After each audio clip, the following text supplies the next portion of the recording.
Hi గారు, welcome to our channel. ప్రస్తుతం మనతో పాటు ప్రముఖ సోషల్ యాక్టివిస్ట్ కృష్ణకుమారి గారు ఉన్నారు. వారితో ఒకసారి మాట్లాడదాం. నమస్కారం మేడం. నమస్తే. మేడం, ప్రసాద్ బెహ్రా ఒక ప్రముఖ యూట్యూబర్, వెబ్ సిరీస్ లో యాక్ట్ చేస్తుంటాడు. రీసెంట్ గా కమిటీ కుర్రాల్లో కూడా యాక్ట్ చేశాడు.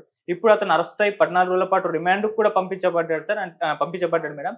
అంటే ఒక తన కో యాక్టర్ వెబ్ సిరీస్ లో యాక్ట్ చేస్తున్నప్పుడు తనని అసభ్యంగా ప్రవర్తించాడు, లైంగికంగా వేధించాడు అని చెప్పేసి ఆమె కంప్లైంట్ చేసింది. సో ఇప్పుడు అరెస్ట్ అయ్యాడు, 14 రోజుల పాటు రిమాండ్. ఈ మధ్య కాలంలో మనం చూస్తూ ఉన్నాం సినిమా ఇండస్ట్రీ నుంచి యాక్టర్స్ ఈ విధంగా ప్రవర్తించాం. సో ఇప్పుడు ఈ కేసులో ఏం జరిగింది, మరి మీరేం చెప్తారు మేడం? ఇప్పుడు ఇక్కడ మనకి క్లారిటీగా కనిపిస్తుంది ఏంటి అంటే, ఇప్పుడు ఇతనితో కలిసి ఆమె ఫస్ట్ ఒక వెబ్ సిరీస్ చేసింది. ఓకే, 1.5 year నుంచి పరిచయం ఉంది అని చెప్పి రాసింది ఆవిడ కంప్లైంట్లో.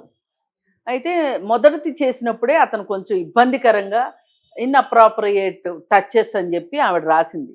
అసందర్భంగా నన్ను టచ్ చేశాడు అని చెప్పి, అందుకని నేను ఇంక మీతో నేను చెయ్యను అని చెప్పేశాను. చెప్పేస్తే ఇక నాకు చాలా రకరకాలుగా అపాలజైజ్ చేసి చెప్పి నన్ను ఒప్పించి ఇంకెప్పుడు ఇలా జరగదు అని చెప్పి మళ్ళీ నన్ను ఇంకొక వెబ్ సిరీస్కి కలిసి చేసేలాగా స్టార్ట్ చేశాము. స్టార్ట్ చేసిన తర్వాత షూట్ గ్యాప్లో చాలామంది కూర్చొని ఉన్నారు అక్కడ. వాళ్ళ ముందు నన్ను చాలా వెకిలిగా మాట్లాడడం అవన్నీ చేశాడు. అంటే కొన్ని కామెంట్స్ నేను కూడా ఇప్పుడు చెప్పలేను, ఆవిడ కంప్లైంట్లో పెట్టిన కామెంట్స్ ఇలాంటివి చేశాడు. అందుకని చెప్పి నేను అతను కొట్టాను. కొట్టి నేను కంప్లైంట్ చేస్తాను పోలీస్ స్టేషన్లో అంటే కూడా మళ్ళీ బూతులు మాట్లాడాడు అతను.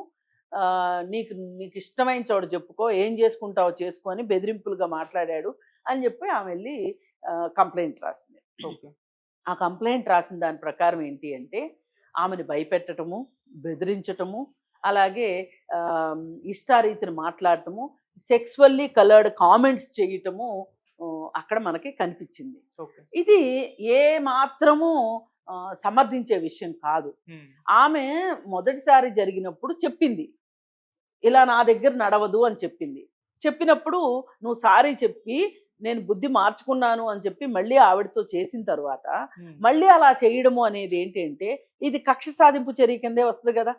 ఇప్పుడు ఆవిడ నమ్మించి మోసం చేయటమే కదా. నేను నా వైపు నుంచి అలాంటి పొరపాటు జరగదు అని చెప్పి అలాంటి పొరపాటు చేయటము అంటే పదే పరిపాటిగా పొరపాట్లు చేస్తే అది ఆ అమ్మాయి సహించాలని లేదు ఎక్కడ. అందుకని చెప్పి అమ్మాయి కంప్లైంట్ ఇచ్చింది. కంప్లైంట్ ఇస్తే మరి పిలిచినప్పుడు ఇతను చెప్పిన సమాధానాలకి వాటికి వారు సంతృప్తి చెందక ఎఫ్ఐఆర్ చేశారు. కోర్టులో హాజరుపరిస్తే కోర్టులో 14 రోజులు రిమాండ్ విధించారు. ఇప్పుడు అసలు ఈ సినిమా ఇండస్ట్రీలో కావచ్చు, ఈ యూట్యూబ్ దీంట్లో కావచ్చు, ఈ వెబ్ సిరీస్ కావచ్చు, వీటిల్లో ఎక్కడ మహిళకి గౌరవం లేదు.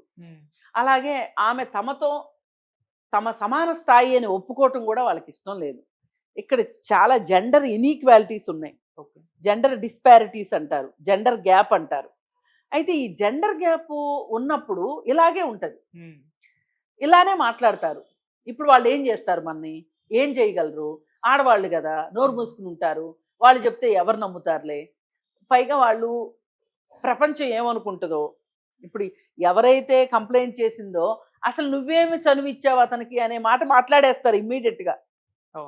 అందుకని భయపడి అమ్మాయిలు చెప్పరు తొందరగా. ఇప్పుడు ఎన్నో జరుగుతుంటాయి, ఆ జరిగే వాటిని చెప్పరు వాళ్ళు, ఇంట్లో కూడా చెప్పరు. ఎందుకంటే చెప్పగానే ఓహో నీకు ఇలాంటి సమస్యలు ఉన్నాయా బయట, అట్లయితే చదువు మానే అంటారు, అట్లయితే ఆ వృత్తి మానే అంటారు, అంత ప్రమాదకరమైన చోటకు నువ్వు ఎందుకు వెళ్తున్నావు అంటారు. ఇలా రకరకాలుగా చెప్తారు. అంటే మన సమాజంలో ఉన్న స్థాయిని బట్టి, స్థితిగతులను బట్టి మనకు వచ్చే సమస్యలు కూడా ఉంటాయి. మనుషుల ప్రవర్తన కూడా సమాజంలో ఉన్న పరిస్థితులకి తగ్గట్టుగానే ఉంటాయి. ఇప్పుడు నిన్న ఒక ఆయన ఫేస్బుక్ లో ఒకటి పెట్టారు, పెద్ద ఆయన, చాలా మంచి జర్నలిస్ట్, ఆయన సోషల్ రెస్పాన్సిబిలిటీ ఉన్న జర్నలిస్టు. ఆయన సిటీ బస్ ఎక్కారు. ఎక్కితే ఆయన ఒక సీట్లో కూర్చుని ఉన్నారు, ఆయన ముందు సీట్లో 2 అమ్మాయిలు కూర్చుని ఉన్నారు. అవి అబ్బాయిలు, మగవాళ్ళు కూర్చునే సీట్లు. అయితే కూర్చుంటే ఒక అతను వచ్చేసేసి వాళ్ళని లేవమని అడిగాడు. లేవమని అడిగితే నేను లేవను అన్నారు వాళ్ళు.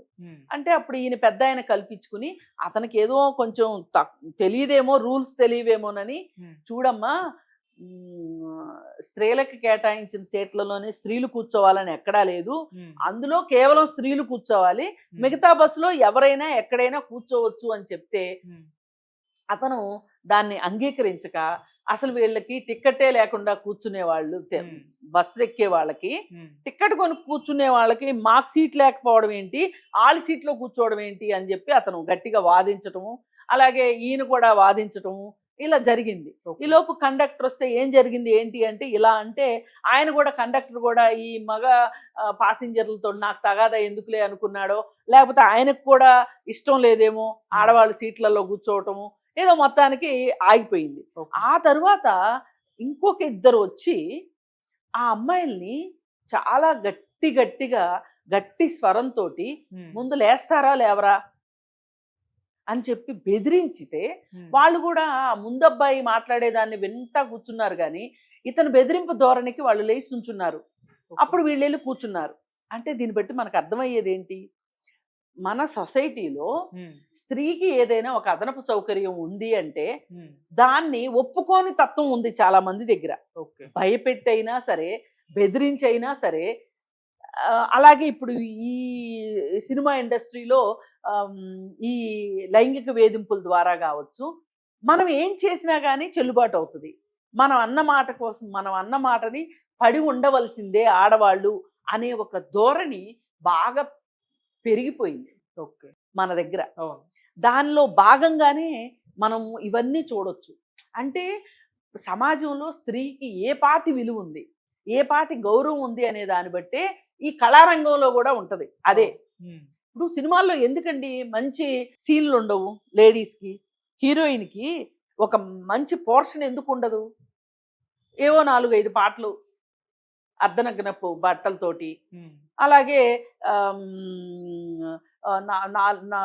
హీరోయిన్ ఏడిపిస్తాడు. అంతా అయిపోయిన తర్వాత చివరికి హీరోయినే తన తప్పు తెలుసుకుని హీరోకి సారీ చెప్పటాలు, ఏవో 4 డైలాగులు. ఇదే కదా హీరోయిన్ పరిమితం చేశారు. అంటే ఏంటి, ఆమె హీరో పక్కన డాన్స్ వేస్తే చూసి సంతోషించటానికి ఒక హీరోయిన్. అంటే వీళ్ళు ఏమనుకుంటారు, ఒక స్త్రీ ఉన్నది నా సంతోషం కోసం, నేను చూసి ఆనందించటం కోసమే.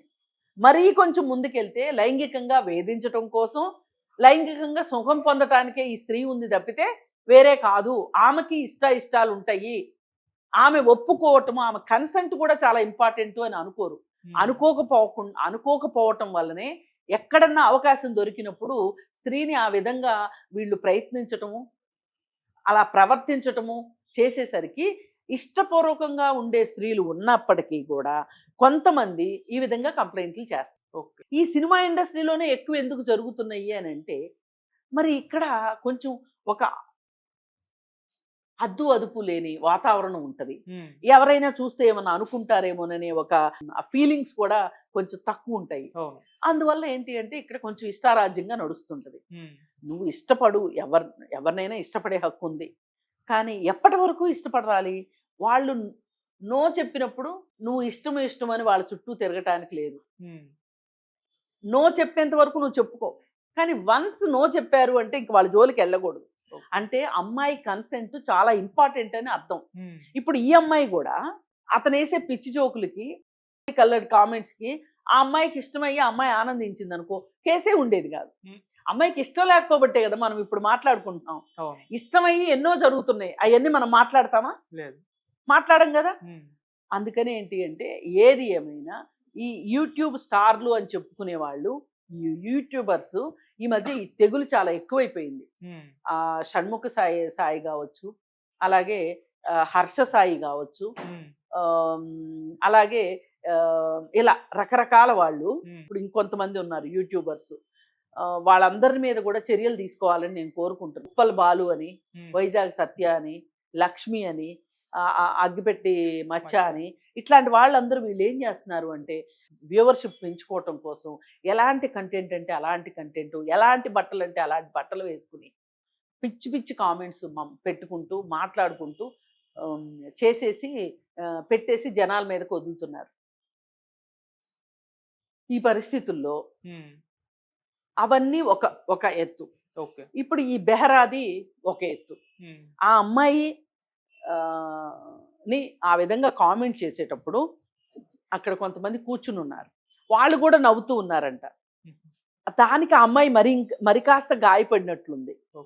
అయితే అసలు నన్ను అడిగితే ఎవరెవరైతే అక్కడ ఉండి నవ్వారో వాళ్ళు కూడా అరెస్ట్ చేయాలి. అలా ఒక అమ్మాయిని అతను అలా సెక్సువల్గా కామెంట్స్ చేస్తూ ఉంటే, అలా ఇబ్బందికరంగా మాట్లాడుతుంటే మీరెలా చూస్తా ఊరుకుంటారు? అందుకని ఏదైనా తప్పు నువ్వు చెయ్యకపోవచ్చు, తప్పు జరుగుతుంటే నువ్వు చూస్తూ ఊరుకున్నా కూడా నేరమే. అవును. చట్టం దృష్టికి తీసుకురాకపోవడం కూడా నేరమే. అందుకని ఏది ఏమైనా ఈ యూట్యూబర్స్, ఈ వెబ్ సిరీస్ తీసేవాళ్ళు, వీళ్ళందరికీ కూడా ఏదైనా ఒక సెన్సార్ లాంటిది ఉండాలి. ఓకే. ఉంటే ఎవరైనా అందులో పనిచేసే ఆడవాళ్ళు వెళ్ళి అక్కడ చెప్పుకోవటానికి ఒక అవకాశం ఉంటుంది. ఇట్లాంటి వాళ్ళ ఆటలు సాగవు అనేది మటుకు తెలియజేయాల్సిన అవసరం ఉంది. ఇప్పుడు ఈ కేసులో 14 రోజులు రిమాండ్ ఇచ్చారు.